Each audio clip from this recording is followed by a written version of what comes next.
অবশেষে হেনাকে খুঁজে পেলেন বাপ্পারাজ। সাম্প্রতিক টাঙ্গাইলেই দেখা গেল দুজনকে। শাবনাজের স্বামীর বাড়ি টাঙ্গাইলেই এক অনুষ্ঠানের আয়োজন করা হয়। সেখানে আমন্ত্রিত অতিথি ছিল বাপ্পারাজ সহ আরো অনেকে। মজার ছলে কন্টেন্টও তৈরি করেছেন শাবনাজ, নাহিম ও বাপ্পারাজ।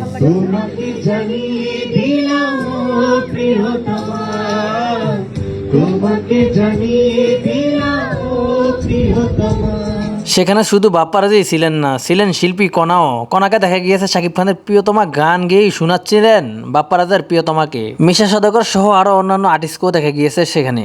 নাহিমের টাঙ্গাইলের বাড়িতেই কিন্তু এই অনুষ্ঠানটি করা হয়। সেখানে কিছু শুটিং করাও হয়েছে তাদের। কোনো কিছুর কমতি রাখেননি নাহিম তার বাড়িতে অতিথিদের জন্য। মনে হচ্ছে যে কোনো রিসোর্টে তারা ঘুরতে গিয়েছে। নাহিম বলেন, আমার ডাকে যে সবাই সাড়া দিয়েছেন এতেই আমি অনেক খুশি। অনেকদিন পর সবাইকে একত্রিত করতে পেরেছি, সবাই মিলে আড্ডা গল্প করেছি, আমার কাছে অনেক ভালো লেগেছে। খুব ভালো লাগছে যে সবাই তোমরা এখানে এসেছো আজকে, আমরা মজা করতে পেরেছি। একসাথে গেট টুগেদার, হাসাহাসি, গান, দুষ্টমি, মজা সবকিছু হয়ে গেছে। আমি হলো সবাই যে এসছো, আমরা গল্প করছি, মজা করছি, এটা আমি অনেক এনজয় করছি। কিন্তু যত অ্যারেঞ্জমেন্ট অল হলো নাইম এবং আমার। সেখানে শাবনাজের মেয়েকেও দেখা গিয়েছে। শাবনাজ বলেন, এই সব কিছুর আয়োজন করেছেন নাহিম এবং আমার মেয়ে। শাবনাজের 2 মেয়ে, বর্তমানে একজন রয়েছে কানাডা। তারা পুরো পরিবার নিয়ে কিন্তু কানাডায় বসবাস করে। কেমন লাগছে আজকে আমরা এই যে আমরা এত বিরক্ত করছি সকাল থেকে?